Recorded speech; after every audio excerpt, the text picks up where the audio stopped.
Hi, good morning to everyone. Okay, so today is Monday and we're starting off our week, and I thought to maybe give just a little bit of like a different kind of perspective on our week and in general in life. And I've been researching for the past few weeks the concept of machshavos, thoughts, and how important our thoughts are. And thoughts are super important. I'm not going to get into it right here, but I just want to tell you one little thing to have in mind to start off your day, to start off your week. And this idea is from Rav Chaim Shmulevitz in Sichos Musar, and he says that whatever your inner voice is telling you, whatever your belief system is, and we all have this inner voice, we all have our inner, it's called inner belief system, that it's the stuff that we just know about ourselves or about people that we live with or people that are in our life, that we just kind of like know, and it's very, very strong in our subconscious that this is just the way I am. I'm just an irresponsible, not, organized kind of person, and I tend to be unsuccessful most of the time. And everyone has their inner negative belief system. Everyone has their stuff in their heads that is telling them what they can do and what they just are is just so not them, and what the things that are just so not their type. Like, that's so not my type. It's so not my type to go to a class. It's so not my type to open myself up to a new idea. That's something that's like a little bit not, I've never explored it and I have no interest because it's so not me and I'm just so not that type. I get it with a lot of people when I offer people to come to my classes for free or whatever it is, and people say I'm not into religion. That's not my type, even if they're religious. Like, that's not my thing. I don't go to classes. It's not what I do. We all have these thoughts and knowledge of who we are and what we are. So I really want to just bring this to your forefront of your mind to tell you that Rav Chaim Shmulevitz in Sichos Musar writes. This is what he says, that belief has to be such a strong one, a real one, like the ones we believe it about ourselves, even if our minds may not agree. Which means that when a person wants to be something that he's not, when you know that you're just so not this, right? You're just not a person that is successful, or you're just not a person that knows how to be organized, or your house is usually will always be a mess, or whatever it may be. That's just who you are, right? You just know yourself. It's just who you are. If you want to be not that way, then start thinking the things that you want to be.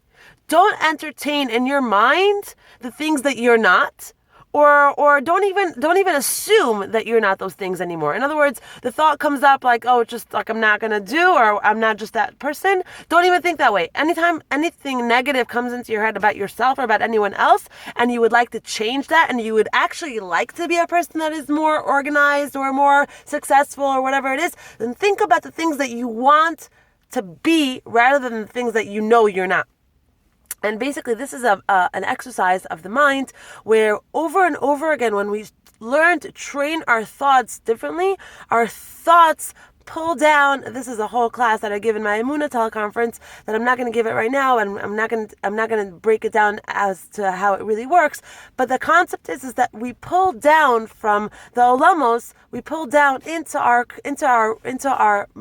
space, into our minds, into our lives, that reality.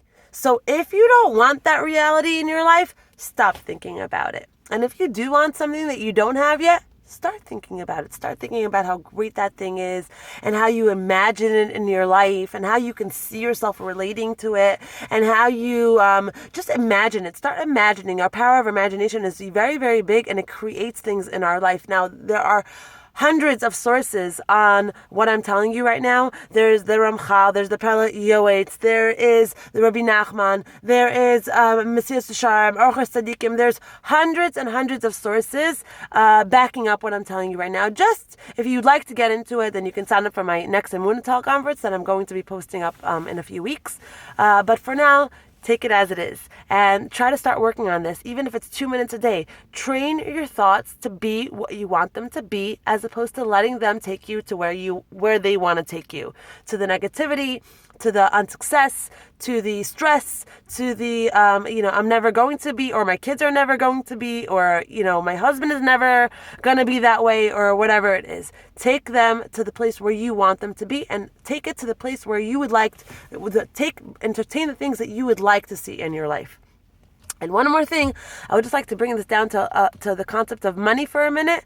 If you would like to see more money in your life, and if you would like to be a little bit more successful, financially successful, this applies very, very, very much to that. If you're a person that's broke or doesn't have enough, then stop saying, I'm broke, I don't have enough, please, I don't know what to do. The more we worry about not having money, worry is da'aga. Da'aga creates a barrier between us and the shefa that Hashem wants to give us. So stop worrying about the fact that you don't have money, because the actual worry creates a blockage, doesn't allow the goodness to come into your life. Don't worry about it. Pray about it. Talk about it to Hashem. Be positive about it. Think about all the money that's going to come into your life. Envision money coming into your life. But don't worry, because worry creates blockages, blind spots. And there's a segula to have more money.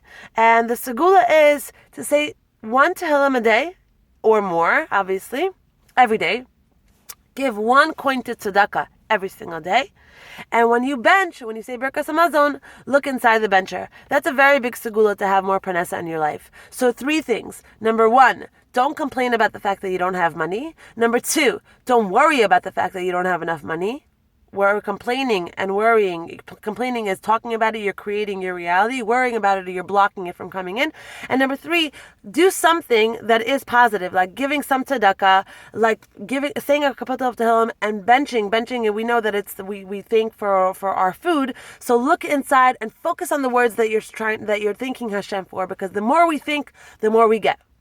So I hope this was helpful in any kind of way. If anyone has any questions, you can text me or email me, Facebook me, whatever you'd like, to get in touch. Have a great, great day and have a great week. Take care.